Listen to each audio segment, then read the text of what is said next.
Panel 3 discussion, and the topic is digital recruitment and sourcing, rethinking hiring. So for this, I would like to call all the panel members on the stage. So please put your hands together for Mr. Nihar Mehta, the General Manager from Human Resources from Sarovar Hotels. Can we have a huge round of applause, sir? Mr. PRIYANK VAJPAI, Vice President and Head Talent Acquisition South Asia from Mastercard. Mr. Sunny Verma, Group Head, Learning and OD from JBM Group. Ms. Kavita Siddiqui, Vice President, Human Resources from Magnon Group.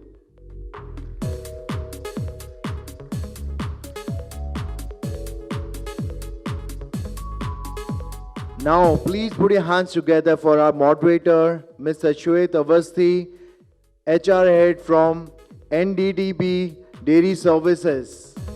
Can we have a huge round of applause for Mr. Shwet Awasthi?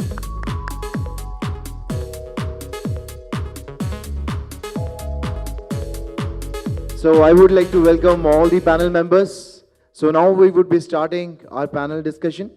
So over to you, sir.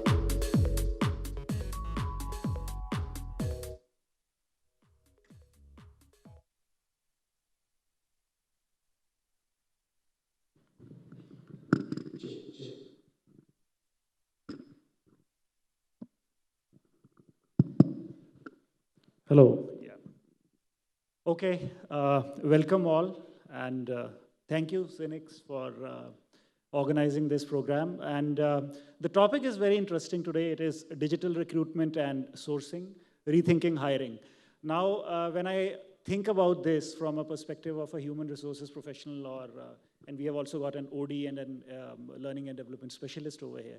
This is a very, very important topic today, and something which is just the buzzword, primarily because when we talk about recruitment, recruitment is something which we all think of from a very, very basic angle. If I talk about the generation which was prior to the Generation Z, and when we talk about so many things, we find that recruitment has been changing, drastically. Today it is, when we went through this COVID phase and so on, the recruitment has been, it has just taken a U-turn, and we are now seeing a lot of digital interventions in that.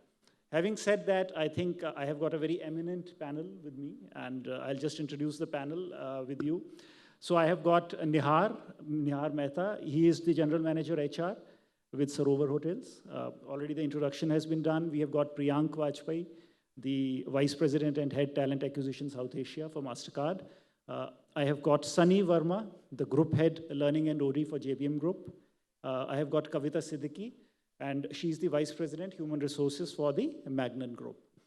We have one more panelist, but unfortunately he hasn't been able to join, Mr. Atul, who was Director Human Resources. So having said that, I think let us have some discussions started with the panelists, and I would like to start off with primarily, looking at the digital aspect of onboarding, and I would like to start with you, Kavita. So the question that I have here is, how have you been able to infuse freshness and vitality into, the recruitment process, considering the fact that, yours is a different brand? So how exactly you have been able to build that brand and boost the recruitment part? Yeah, so, we all are talking about, war of talent in today's day, where, attracting talent, retaining them has become difficult, but of course not impossible. So having that freshness becomes extremely important, and first impression, as we say, is most important. So onboarding, which is the first day for any new team member, any new employee, becomes extremely important, and critical.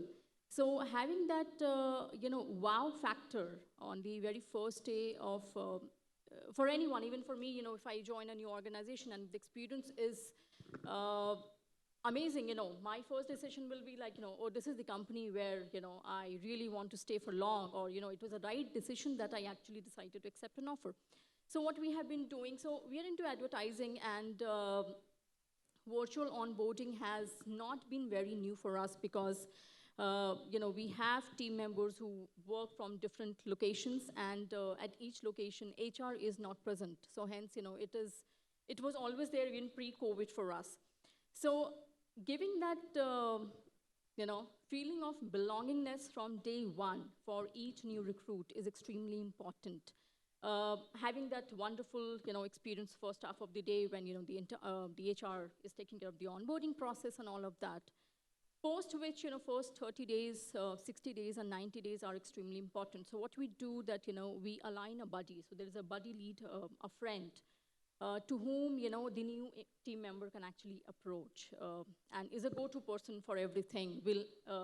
That buddy lead will help the new recruit understand, that what is the culture, what is the expectation, how we are aligned, to the mission and the goals of the organization.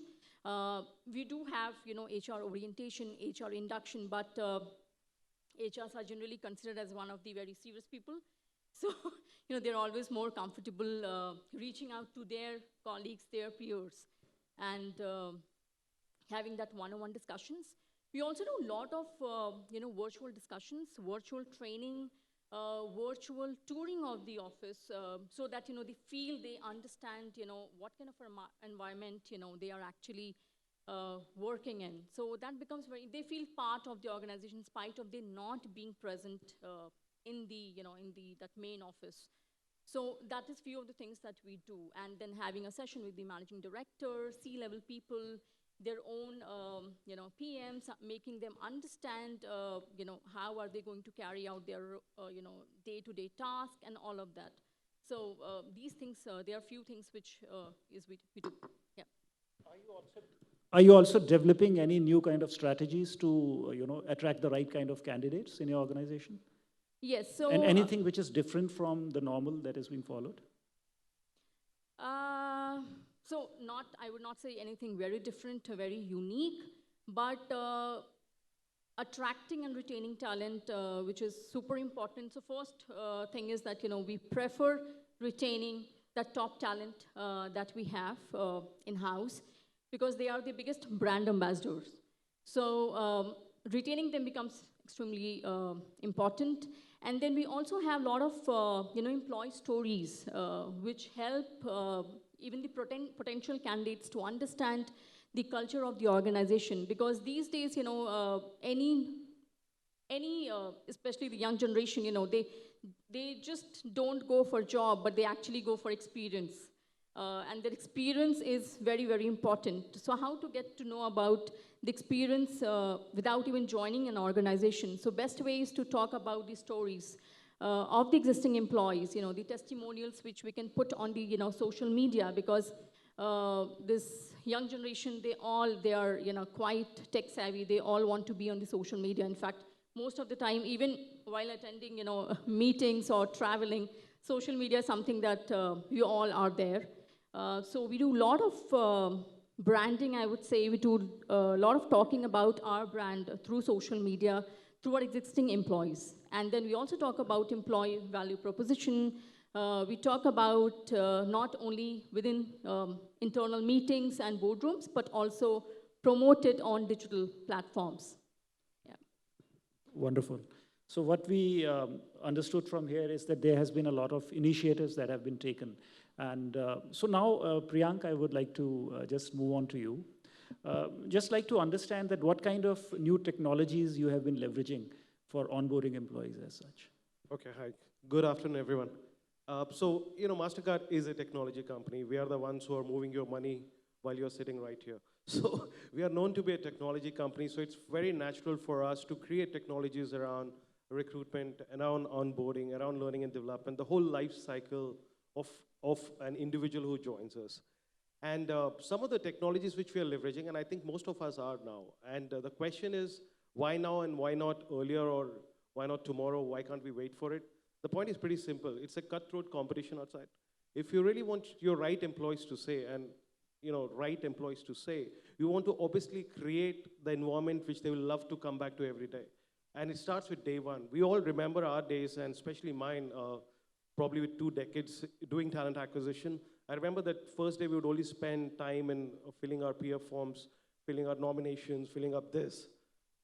that agreement on a hard copy. Today, everything is obviously digital. And in last 2 years, post-COVID, or even during COVID, obviously the technology has moved leaps and bounds. So it's very important for us to be absolutely bang on in adopting all the new technologies. Some of the good work which we're doing around is, so mostly our organization is still a little bit of hybrid. We got a great flexibility. So there are people who probably are on a video call, and there are some people in the room like this who are attending the induction sessions. So the technologies which we use, and she also touched upon it, is all around VR. So we also use virtual reality. We in fact have an AI garage organization within our organization, which actually does this for a lot of banks, a lot of us. So we are extremely fast when it comes to adopting technologies because we got a whole division only doing this. So we use augmented reality, immersion views, we use great learning platforms. And this is not from the time of hiring. It's not at the time of onboarding either. It's the whole life cycle from the time you have identified a candidate from your talent acquisition team, and then they move on to your onboarding. So after an offer, they work on various apps where we push out a lot of details on what Mastercard is, how their day look like, how our offices look like, what are our core cultures, and what are the key trainings they need to attend. And there are some trainings and some news publications which we push out to the candidates, even in the transition phase. You know how difficult it is to keep the candidate warm and make sure they're joining on the day when they have to join. While, and touching the wood, we are really doing well when it comes to joining ratios as well. But these are some of the technologies which you use. It also includes assigning a mentor from day one, from the time a person is in the organization. Think about it. How good would you would feel if you feel engaged from day one, if you understand the bigger purpose of your organization and your role as well. So AI, virtual immersions, a lot of learning and development interventions, a lot of training courses being pushed to them, and everything is being done in a proper manner. So we got a cadence for everything. We don't want them to look through our study material in one day because obviously they won't have time. And especially when you're exiting your earlier organization, you obviously don't have time because you're working somewhere. So keep them engaged with little bullets, little tips on what we're doing, what Mastercard is up to. That's how we keep them engaged. And that moves to an onboarding day. Wonderful. But one thing which I would like to understand is you must have had a diverse set of people joining you, right? And some would be very young and at the same time certain experienced people as well. So how do you merge this balance of technology and the mentor-mentee system and so on? How do you merge that? That is something which should be very interesting for the audience to know. Okay, now personally, and I might not be from the generation which he's talking about, the generation Z, but I want ease of things, right? I don't want to stand in a queue to deposit cash in an ATM or go to a bank to create an FD. Even I would like to do it on my phone. I think most of the guys today, and let's admit that we probably are on the same platform. We might not be using it to an extent which probably a Gen Z is doing, or probably not for the users which they are. But we all want it to be simplified. We all want it to be extremely easy to maneuver. We want it to be intuitive, right? Even I won't like signing a paper while the X generation Z is probably just doing a digital signature, even at hotels and industry where you come from. Everything is digitalized now. So we are able to balance it because we hire the right talent who are, and of course, when you do your recruitment, you also check the fitment of a person into your organization and the way it works. So mostly we are able to cater to everyone, right from Gen Z to Zen, I don't know what generation are we? So millennials, okay, that's the word. Okay, so we are able to cater to all of them because otherwise, see, if you look at her point that their organization is based out of various cities, even mine is, even Mastercard is spread all across the world. But how do you get that kind of experience for everyone who joins Mastercard? How do you standardize most of the stuff which you can? I mean, obviously, there are localizations, so something which works in India might not be working in the US or Europe for that matter. But the idea is that you join a Mastercard at India or St. Louis, or you join in a Dublin Tech Center or anywhere in Europe. We want similar things to come to you, especially around the organization's aim, our goals, our culture. We want it to come to everyone irrespective of which location they are in. So these technology really help us to bring in that kind of subtle, how do I put it? Subtle experience to everyone who joins us. Right. So as you correctly said that probably we are from the millennials generation and going forward, I think this will keep on changing and evolving as it is. And we are today, talking about a lot of things, the Generation Z or the gig economy and so on, moonlighting and so on. And I don't really know how exactly and how far it will go. Now, taking a cue from that, I would like to ask Sunny, primarily since you are from the manufacturing sector, how exactly you have been able to integrate this, technology when you're talking about many new initiatives that are coming in the learning and development phase. For example, when you talk about gamification or virtual, how exactly you have been able to leverage that?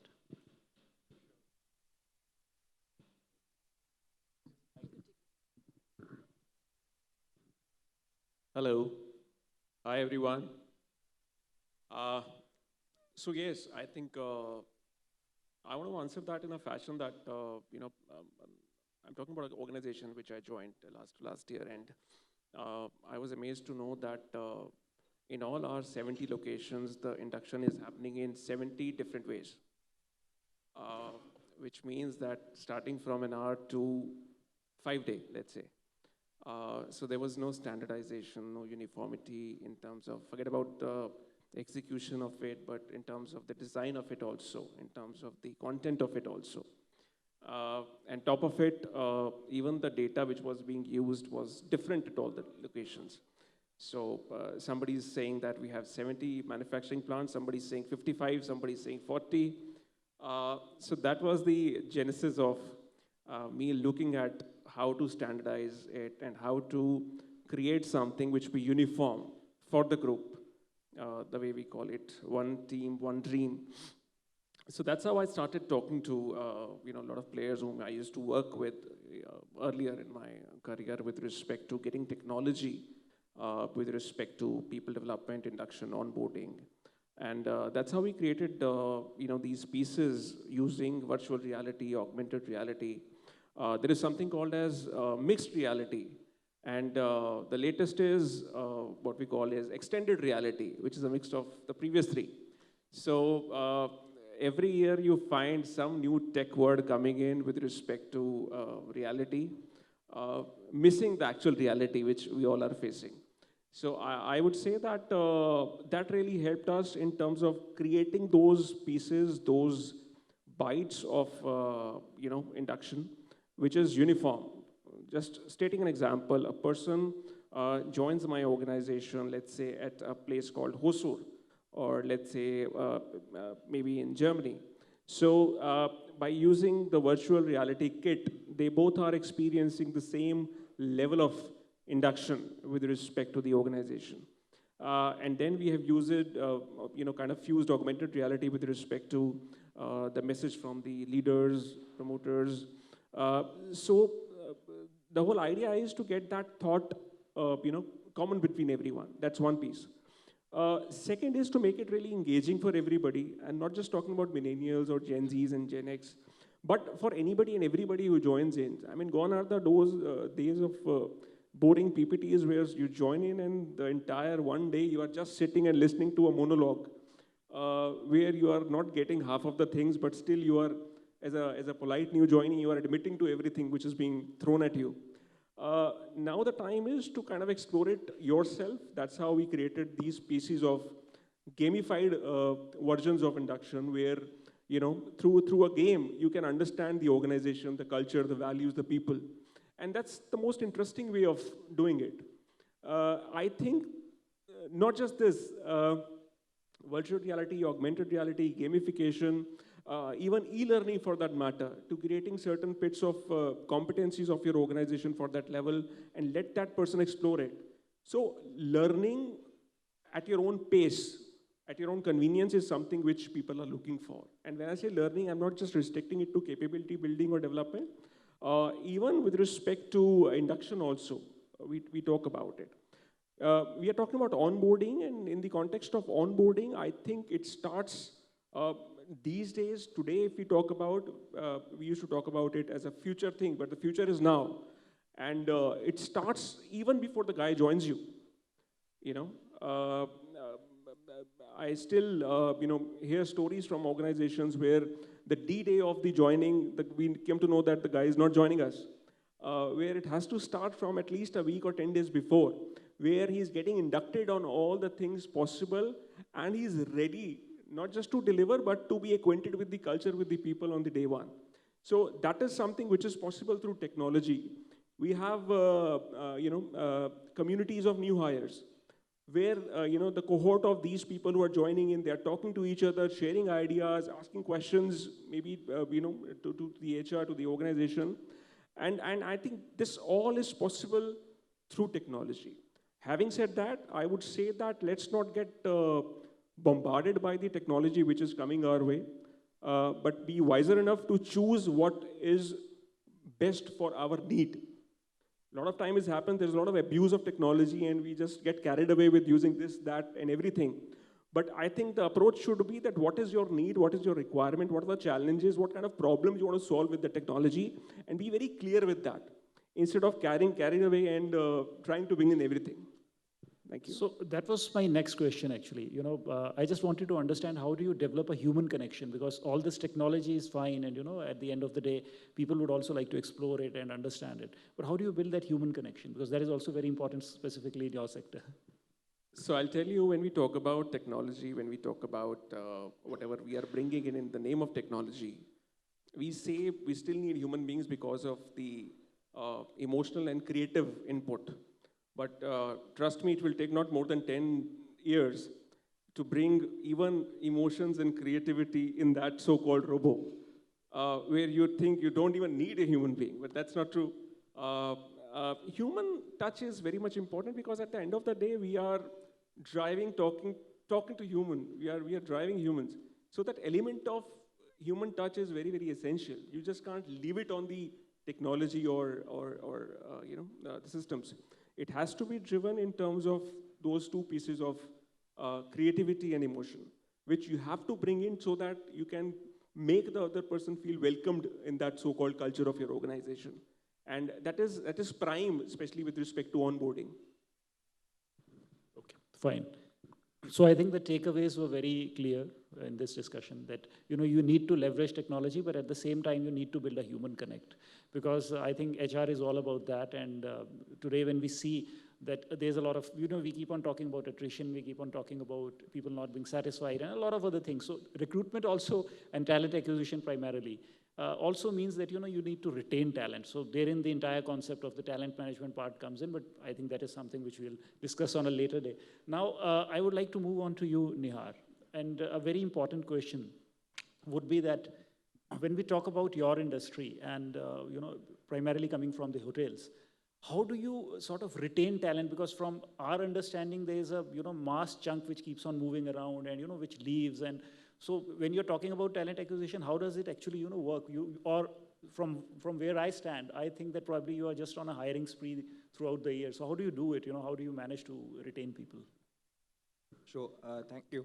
So, very frankly, this is a very valid question, and especially during COVID and after that, it has been seen across industries.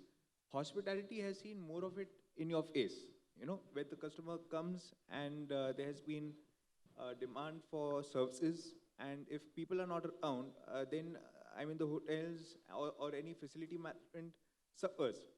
So in this case, attrition has been very, very high in hotels. And what we've done is that we've tried to, over the years, try to create a point where employees are felt welcome from the day they join. We can go very fundamental and on, above the board. But the very fact is that even a steward or a housekeeping associate who comes, he needs to feel part of that particular organization. He needs to know that he's part of the whole big society or the big company that he is going to be, working for, or he's going to be serving. And what does that company or that organization stand for? So Sarovar, now with 100 hotels, managing some of the premier hotels also, I will just tell you a very interesting point. I had gone to a premier institute, which was being managed by Sarovar Hotels. And there was a senior management program going on, where I was also part of it as both as the student and their HR.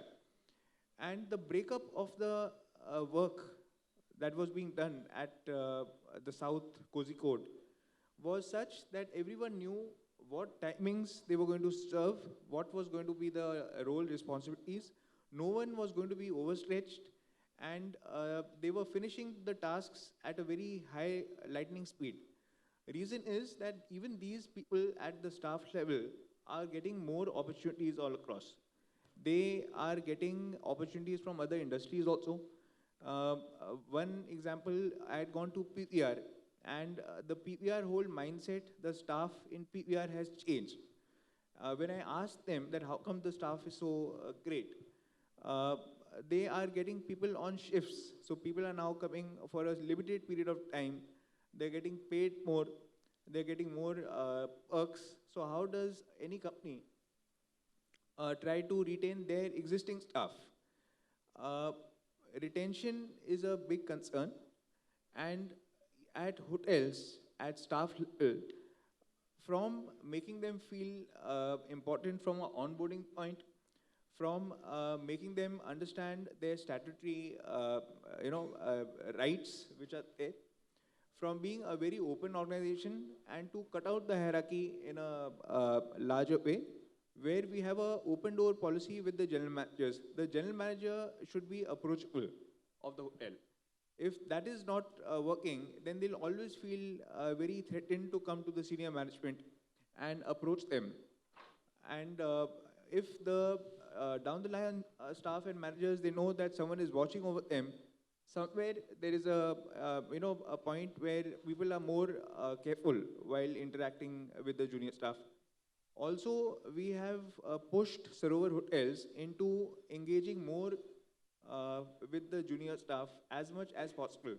Whether it is looking into basics like the cafeteria food, making them feel important from a uniform point, from their rights to making activities, sports. This is how people feel important, and they making them participate in functions, being very transparent as far as their leaves, etc. is there, and also to make sure that they are taking leaves. They are not robots that who can work consistently at one go at a stretch. They have to be given time off for their own mental health also, which has been a very important part now post COVID. Also, one particular point which was mentioned by Kavita also and PRIYANK, that people are now very tech savvy, so they understand what culture the company stands for. They are looking at the latest happenings all the time, and they relate that to the company ethos, to the top management, and where they come from. One very prime example from a hospitality point is that Lemon Tree Hotels does a lot of aspects for differently abled people, which was mentioned in the last panel. And even Sarovar has tried to build that culture over a period of time. Now, a small example that in the coming March, in March 22nd onwards, we have a housekeeping and a food and beverage associate in one of our hotels in Bhavnagar in Gujarat. And he's participating in France through an organization called National Olympics Association of India and Sarthak Foundation. And this participation is happening with a crew of 5 to 6 people, and he's also part of it. And our corporate chef is also part of the jury, which will be in France. And we, as an organization, Sarovar Hotels, has pushed this boy in Bhavnagar who's differently abled. He's a person with special abilities, a little bit hearing issues. So he has been pushed by Sarovar Hotels to make sure that he goes for this particular competition. He participates there. There was whenever there was getting stuck, whether it was monetary or from a support point, from a technical aspect point, Sarovar Hotels pushed him till the point that now he's actually going. His tickets have been done. He's participating, and we have been very helpful and to the needy or to the differently able people. this is one of the aspects. So we are pushing our down the line staff. We also understand what value organizations will bring to the table. One of them is the skills. Now, if a waiter is serving at a hotel, what will happen after 2 years, after 3 years, after 4 years? This is where learning and development is going to be a major role for these people. We had an organization last year who is working with us, Khan Academy, which is funded by several organizations, even by Microsoft. And they had done some courses for Sarovar, which we were partnering with them, specifically for understanding the down the line staff needs and to give certifications when they were finishing these very basic courses. So such values are enhancing the skills for the down the line staff, which can help them in growing in their careers, etc. Also, from a retention point, we have an issue as far as the top managers are also concerned. So they have been coming, they have been going, attrition has been part of that nurturing also. So we've done a very interesting concept which has taken place in the last year. We have tied up with some institutes where the classroom has been called Sarovar Hotels and Resorts. So in some of these institutes, there's a whole classroom which is called Sarovar Hotels. And this is just one of the initiatives. The second one is we have involved our mid-management to be part of the institutes as a thinking tank, where they are involved from a course curriculum up to go as guest lecturers, to interact with the students, to enhance their skills, to tell the institute where they are going right, where they are going wrong, and also to be part of the panel for the institutes in a very wide aspect. If they want to help for recruitment, onboarding, etc. also, department-wise, whether it is housekeeping or food production, they have been part of it. So by doing this, the managers also feel part of something bigger from a culture point, bigger to contribute not only to Sarovar Hotels, but also to institutes which are needing their expertise. When they get involved in such big initiatives, generally they don't leave organizations so easily, because we have ensured that they are empaneled through and through. So these are some of the key initiatives that we've done to hold on to attrition. And obviously, just to end this point, monetary also plays a part. So you can do many initiatives, you can build up the culture, which we've done, but monetary financial aspect is always there. So we build up, we in hospitality have built up an incentive point where the managers are getting benefited, and even the down the line staff can benefit from various schemes which Sarovar Hotels has come up with. Okay, wonderful. So what I understand from here is that there has been a realignment of HR strategies where you have actually sort of worked to retain the talent part. Now, the other thing which I wanted to understand from you is that when we talk about a typical hybrid workplace after the COVID period and so on, a hotel industry is never going to be like that. PRIYANK would have that luxury where, you can actually work in a kind of a hybrid workplace. But how do you manage that? Because the kind of recruitment or the kind of people you will have in the system would obviously be exposed to the other industries offering this kind of a model. So, that would have been a challenge, or is in the hotel industry this is sort of, expected? No, so it's a very valid point, and this is something that we had been reading about during the lockdown, and even after that. So, see, from a hotel perspective, there has been no specific point from a unit point.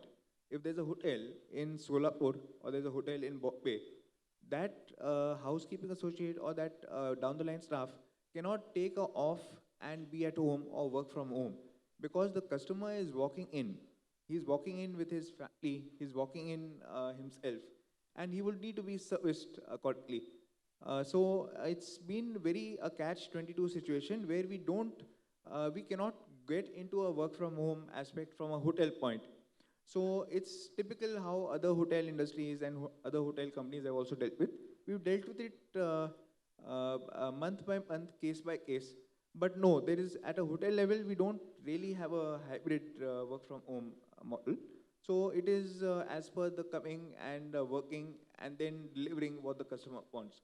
But we have slowly been very active to promote work from home from a corporate office point of view. So there, in the corporate office, we have so many departments where each functional head is responsible for that particular department in a hotel. And he is also answerable for various reports and understanding the the work aspect required by the management. So at that point of time, whether it is marketing, whether it is a corporate housekeeping, whether it is a corporate food production, whether it is HR, whether it is sales, we have been promoting this work from home culture also. If we don't say no, if someone is working from home, it is a promoted point, unless obviously it stretches beyond a point where some certain meetings have to be attended by the top management. But we are promoting work from home, we are promoting flexible hours, and that is the way forward. The way we are seeing it is that companies and organizations will have to promote the new generation to be more flexible, so that they don't leave in a jiff, and they give companies enough room for understanding that ultimately it is only work that matters, whether the work has been finished or not from a corporate office point. Otherwise, the person could be coming to office and working 12, 13 hours, but if the delivery is not happening as you know it, then it is of no use.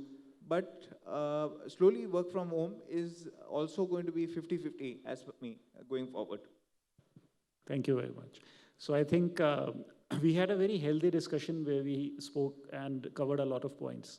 So when we talk about talent acquisition, I think the primary areas that we've basically worked on and we discussed right now, right from the time of onboarding people and sort of bringing them on board, virtual reality, then the hybrid workplace. But at the same time, I think the gist of the entire discussion was that the human connect needs to be there, because when we are talking about onboarding people, retaining people, and the talent part of it, it is very important that the person and the people who are in the system sort of develop a connect with the organization. And I think this is going to be the way forward, despite the fact that generations will change, and the entire thought process and the experience of different generations would keep on changing. Having said that, we have got around 10 minutes now for the question and answer session, and I think it was a wonderful discussion. And so I would like to leave this to the house, and we would like to invite some questions, please. Questions?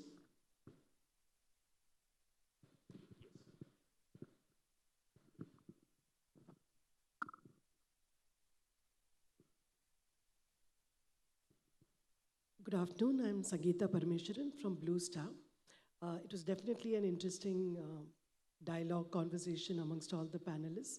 Wanted to check with any one of you if you have a talent acquisition module wherein end-to-end in terms of right from receiving profiles, in terms of sorting through what are the best candidatures seeming to, then going to the hiring managers, all that, the entire process, if that is being handled through a module or tech use in the recruitment hiring process per se? I think that's a great question. So yes, most of the organizations today have those kind of modules, which start from as an entry to exit point. So if you look at any of your ERP or HRM systems, including SAP or Workday for that matter, so you start applying on a Workday, that's your career page. That's the outer view of it. And then you move on Workday from, right from your position creation to your location, to your hiring manager mapping, all of that, till the time, and in fact, then you also have integration of L&D on it, like a degree platform. All of that actually flows on one HRM till an exit. So till the time you're exiting the system. And all the changes which happen to your employee life cycle, like a promotion, like a lateral movement, location changes, manager changes, all happens on one. It really helps you to understand what a life cycle of an employee has been. At the same time, it also gives you a lot of data points as to why you're losing people. So, for example, if I hired from, say, Sarovar, as an example, and if those persons are actually leaving early, I'll get a trend line because I'm hiring thousands of people every year. So it's very easy for you to analyze. At the same time, you also analyze what kind of trainings was part of this person's journey, what really worked well, what didn't work well. Did a training really led to a promotion? Did a training really led for a moment into a different team? So all those things can be mapped. So that's extremely important to have. And I think it's a good capital investment to make. Thank you. Any more questions?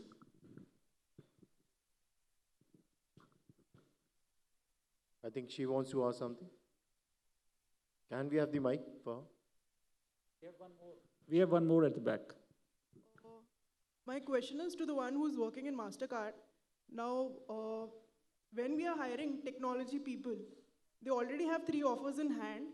Each company, talks about their stories, their employee testimonials, etc. What is the strategy? How do you attract them? Wherein, the skill set is very niche. For example, like Salesforce, people are in demand, and you see most of them, based in Bangalore. Maybe some of them can be like early joiners, and they can give you some kind of productivity immediately from day one. So what is the strategy you are adopting in your organization? Okay, great. So the one who works at Mastercard is PRIYANK. So listen, if I tell you today that I got 99% of people joining me, I'm lying to you, and please note it down. The point is pretty simple. There is competition out there, and there are people who want to probably pick up an offer after you have offered them because they want to negotiate the salary, probably get it to a correction stage, which is now really stabilizing, by the way. If you see the trend from last November, December, and what all of a sudden happened to the tech jobs. The point is pretty simple. A, you are Mastercard. We are the brand you really want to be associated with. The people who we select, and most of them, would believe in what we want to do, the change which we want to bring. We also at the same time use most of the cutting edge technologies. If you just Google what Mastercard does, right from a crypto to the Bitcoin work which we're doing, I mean, look at the technologies we're adopting to be one of the first in the industry. So what we're doing, of course, great engagement. That's what I said probably 20 minutes back. Right from the offer, the day you get offered, we want to engage with you. The hiring managers engages with you. We also as an organization would probably send you stuff which you want to read before you come to Mastercard. You have to engage people. That's the basis of it. People have to really feel welcome. It's no more the days that you have offered someone. For example, 10 years back, getting one job was a big deal. So you know that guy is going to come in. At the most, he will be half an hour late for the induction, but that guy is going to be there. So times have changed. Obviously, it's very competitive. Mastercard as a theory and a lot of good organizations put people first. So we really want to engage you. We want you to feel welcome. We want you to, and that's the human factor. We also want you to tell you that how important you are to Mastercard and how excited we are to have you onboarded. So those engagement activities really works as a template with proper cadence that every 2 weeks you get this, every 1 week you get this, every 3 weeks your manager will call you up. A week before joining, the manager will probably add you to your WhatsApp group or your Teams group so that we can make you feel welcome. Yeah, that's what we do. Thanks. Any other question? There's one guy at the back.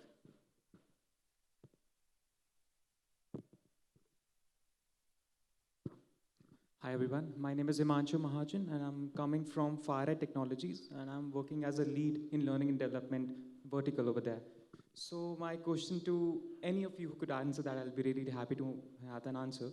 So in terms of employee retention, monetary benefits or monetary bonuses are one of the prime things that we are doing already in the system. So what are other kind of techniques or methods which we can target as a holistic development to these people so that we can kind of, target the employee retention schemes. Any instances you would like to share, which have, drastically, not drastically, but yeah, some point of time we have, controlled the employee retention and increase the employee NPS scores as well. So, although it's quite challenging and difficult at times to make an employee stay if he has made up his mind. But then again, with respect to retention of somebody who's already there, I think apart from the monetary benefits, which I think you said is prime, but then I don't think so, because apart from that also, there are a lot of other things which you can offer, especially when we talk about the generation which is joining their first jobs this time. So what they're looking at is beyond monetary, in terms of growth opportunities, learning opportunities, where they are looking at in terms of their career track design, what kind of mentors he's getting, with respect to the industry or the function which is a part of. So I think these are few of the things which we try to do in terms of, giving something apart from the so-called monetary, which is given. But then I think these sort of growth opportunities, developmental opportunities really help the individual to feel connected, engaged, and taken care of. So these are some of the things. It's very, very basic, which I'm talking about. But if you look at, get into the granular level of it, I mean, it really matters to, the employee. And the way you kind of put it across, the way you kind of offer it also. So it's both ways. Yeah.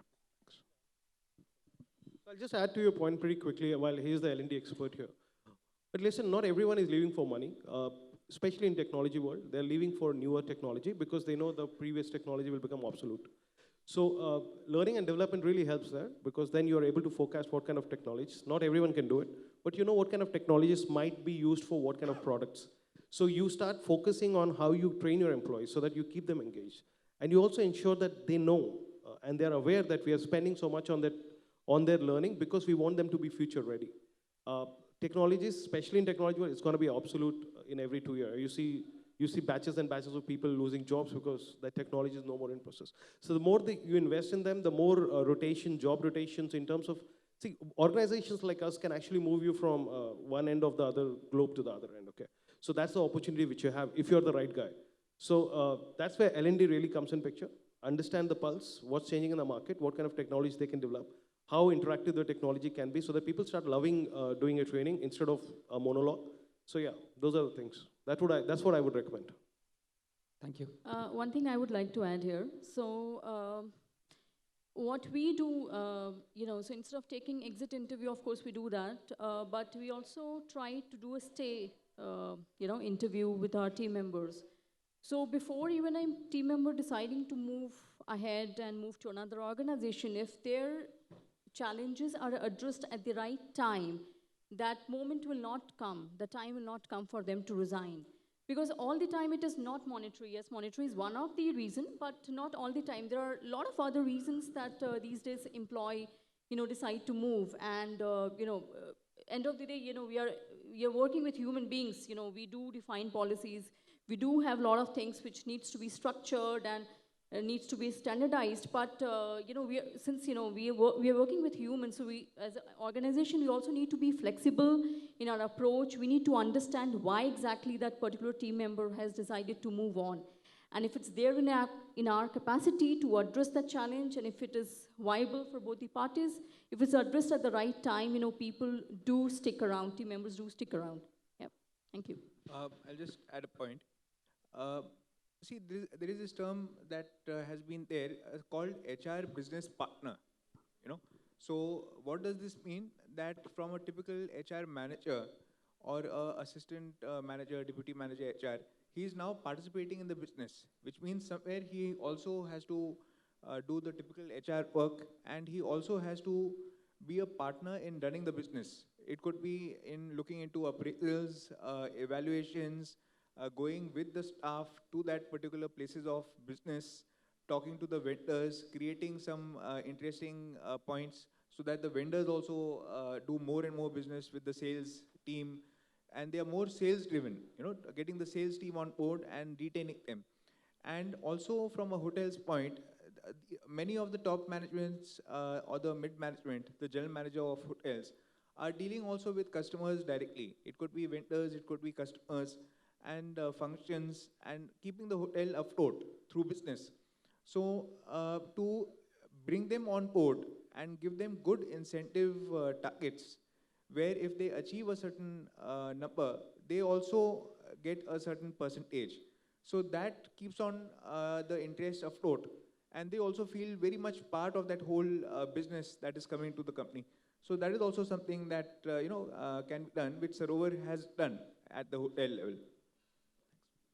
Okay, so with this, we are in with our question answer session. And let's proceed for our felicitation ceremony. And for this, I would like to call Mr. Sachin Disa, India Center of Excellence Operations Leader from Top Source Worldwide. Can we have a huge round of applause for Mr. Sachin?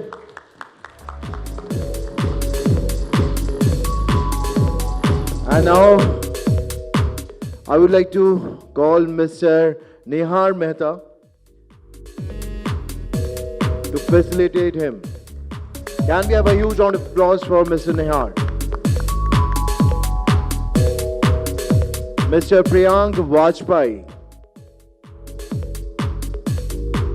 Let's have a huge round of applause.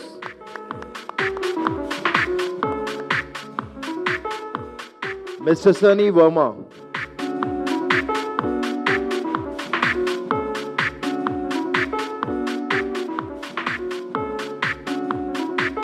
Miss Kavita Siddiqui.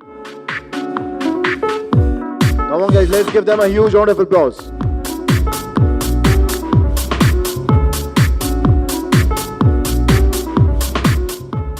Finally, our moderator, Mr. Shwet Awasthi.